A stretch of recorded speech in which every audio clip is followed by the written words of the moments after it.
Ya, saya cerita saja ya pengalaman saya. Pengalaman bergaul dengan Al-Quran. Yang itu saya senang sekali, tersentuh sekali.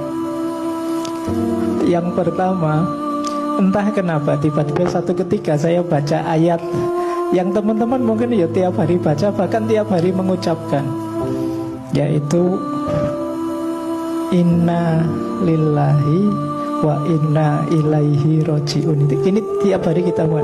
Cuma saya tiba-tiba terpaku. Ini satu ketika saya pernah tiba-tiba terpaku kata-kata lillahi. Saya itu menyadari ini kan wahyu dari Allah ya. Allah sendiri menyampaikan inna lillahi wa inna ilaihi roji'un. Saya merasa Allah itu sedang bilang engkau milikku loh. Jadi itu saya membayangkan kalau kita sedang jatuh cinta dengan seseorang sedalam itu, dia akan bilang engkau milikku.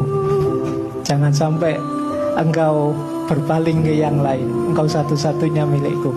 Itu pengalaman ini menggetarkan bagi saya. Allah ngaku saya jadi miliknya, itu bagi saya dahsyat.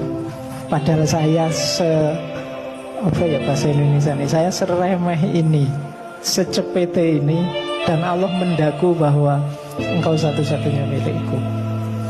Nah ini contoh pengalaman bagaimana ketika kita bergaul dengan Al-Quran kita bisa mendapatkan banyak, termasuk pencerahan-pencerahan, kesadaran-kesadaran. Yang kedua, ini ada banyak hubungannya dengan cinta, tidak apa-apa nggih. Ketika saya baca ayat la tahzan innallaha ma'ana, kita semua tahu maknanya, mungkin kita juga sudah baca buku yang tebal itu yang judulnya La Tahzan.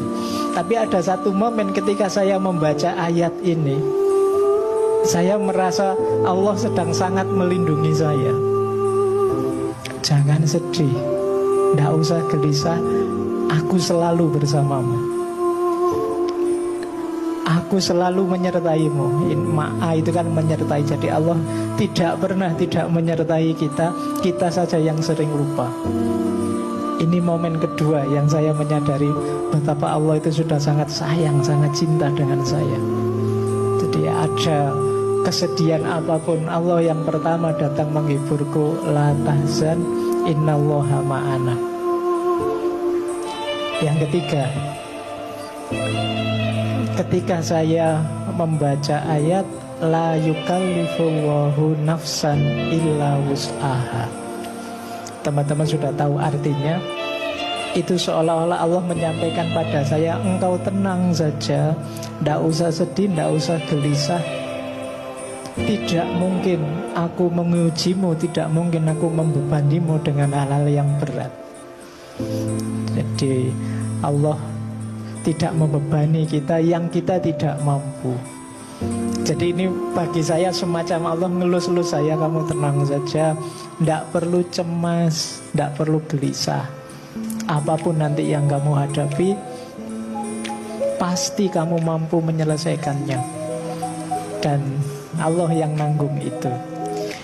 Ini mungkin ya contoh ayat-ayat yang sempat menggetarkan saya, yang sempat membuat saya, ya Allah, engkau begitu cintanya padaku, tapi apa yang sudah aku lakukan untukmu? Orang remeh seperti saya engkau akui sebagai milikmu satu-satunya. Termasuk ada ayat fadhkuruni adzkurkum, kalau engkau mengingatku dalam hatimu, aku pun sudah mengingatmu sebelumnya dalam hatiku. Dan itu Allah yang menyampaikan itu.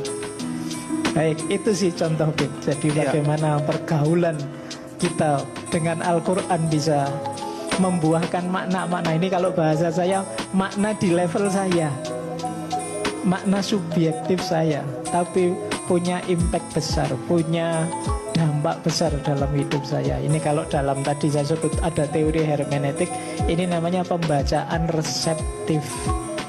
Jadi bukan saya mencari makna keluar, tapi Al-Quran saya tarik masuk ke dalam hidup saya. Dan itu melahirkan makna-makna seperti yang saya ceritakan tadi.